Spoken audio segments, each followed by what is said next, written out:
ជំរាបសួរបងប្អូនទាំងអស់គ្នាបាទដូចនេះសន្តាជាមួយខ្ញុំបាទជីវិតកម្មករដំបូងបាទ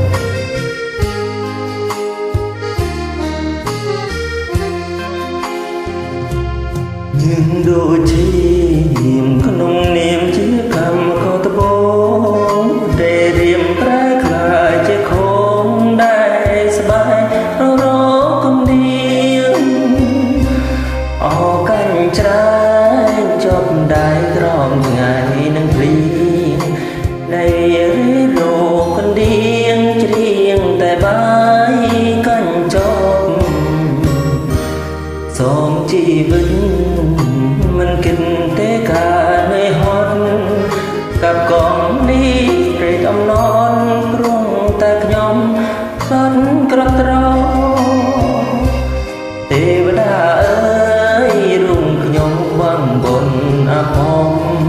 មានស្នេហ៍ស្នេហ៍ក៏គុំគុំ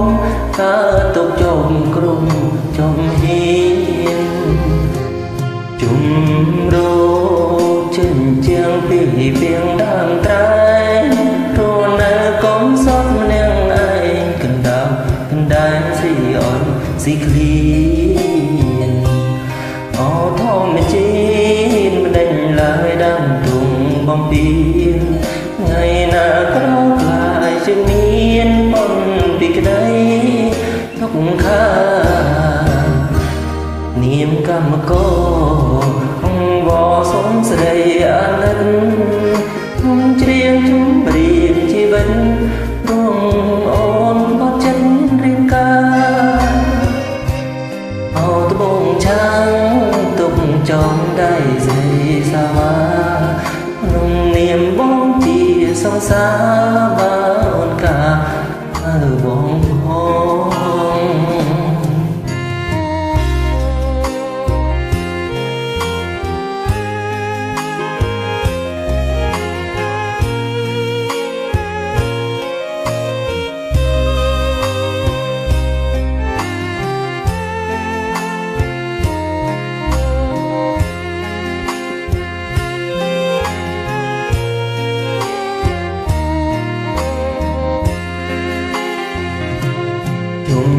រោគចិញ្ជាំងពីពីងដើមត្រែព្រោះនៅកុំសត់ម្នាក់ឯងកណ្ដោកណ្ដែងស៊ីអន់ស៊ីឃ្លៀនអោធម្មជាតិមិនដេញឡើយដើមទុំបំពេញថ្ងៃណាក្រខ្លាយជាមានប៉ុនពីក្ដីទុកខានាមកម្មករសុំស្រីអាណិតខ្ញុំច្រៀងជុំរៀងជីវិតរងអូនបត់ចិត្តរៀបការអូត្បូងឆាំងទុកចងដៃក្បែរសាវា